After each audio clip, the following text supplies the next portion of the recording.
So everybody, welcome to another edition of our Drive Time video calls, and I'm very, very happy to have Pete Lowndes-Burt onto the show. How you doing? I'm all right. Thanks. I think, we're all right in lockdown. I didn't recognise you when you came on. Yeah, this is my my lockdown beard. It's my protest. It's better than a dirty protest, I thought. Absolutely, that's what I like to hear. Now, look, Pete, I've known you for a while now. I know what it is you do in motorsport, but for those who don't know, Pete Lowndes-Burt, how are you involved in motorsport?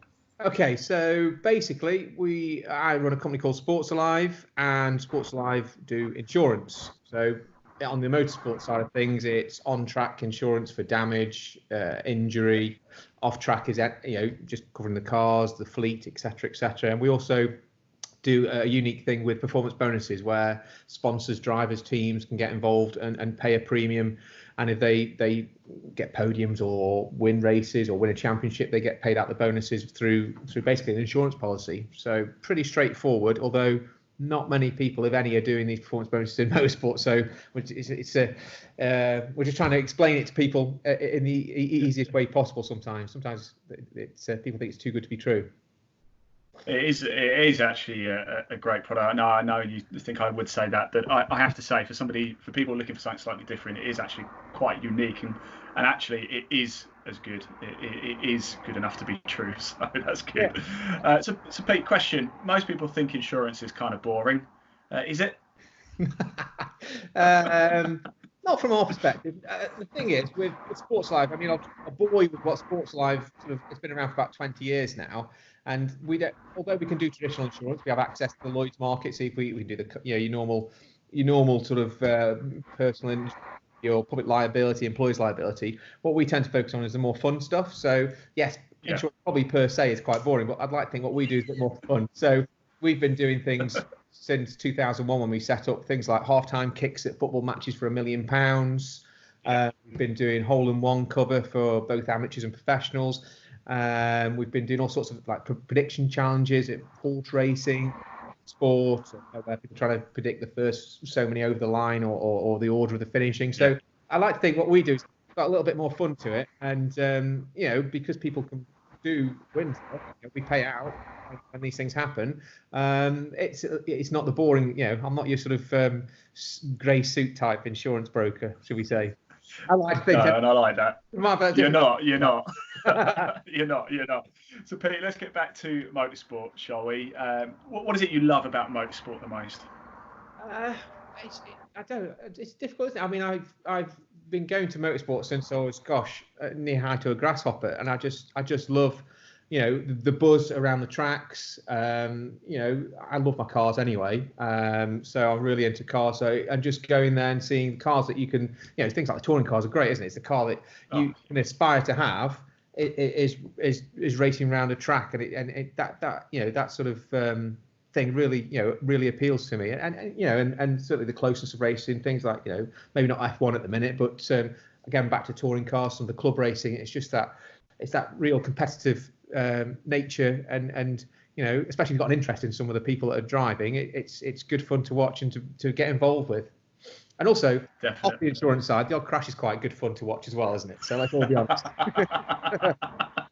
Yeah, not for the insurance companies, but yeah. Yeah.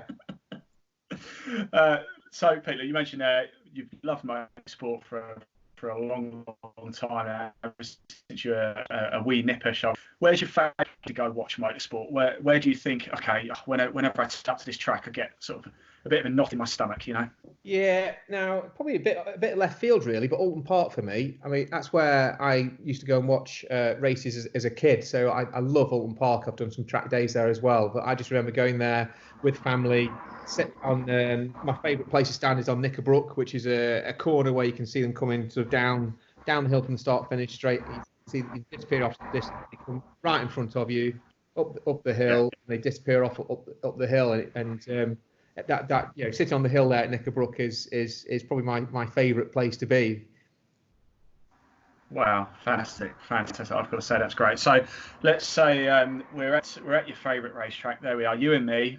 Okay, and you can have any car you like. You've got 10 laps around. Any car you like, past, present, race car, road car, whatever you want. What are you taking out? TVR Griffith, 5 litre, every day of the week. Straight in. I like that. He knows what he wants. So, Pete, you knew this question was coming because I did mention it before we started recording. Have you ever had an embarrassing moment with regards to motorsport? Yes, and it's kind of linked to motorsport. Yes, and it's to do with TVRs. So I absolutely love TVRs for some bizarre reason. I don't know. Obviously they don't really exist anymore, although they are coming back. So and as a kid, I was obsessed with TVRs. I had Griffiths, Chimeras, Cerberas, S4Cs, everything on my bedroom wall. My wallpaper was basically TVRs.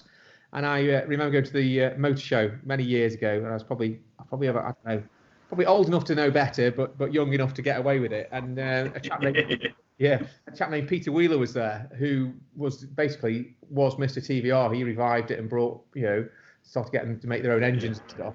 And to me, he was a celebrity. To everyone else, he just was a guy at the show. And I literally go running across to him, asking for his autograph.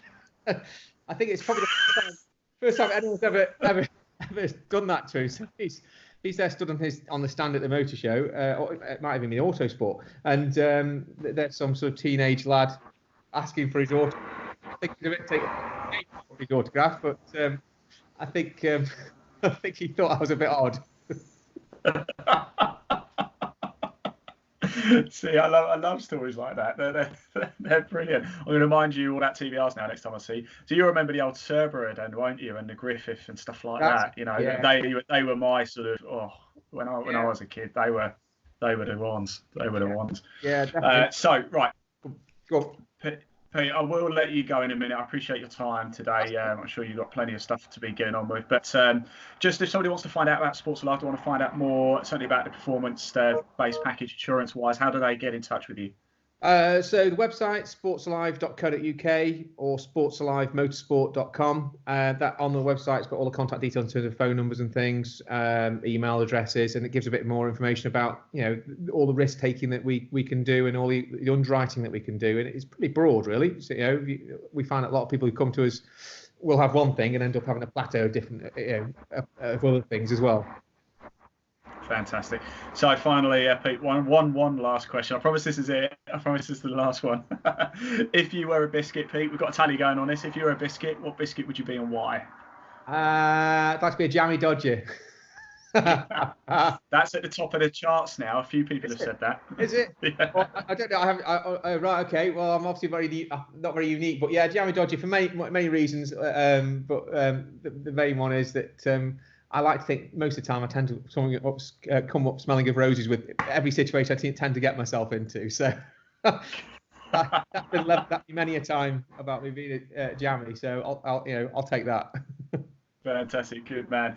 Pete Lowndes-Burt from Sports Alive. Thank you so much for your time today. Stay safe, take care, and I will see you trackside sooner rather than later. No problem. Take care.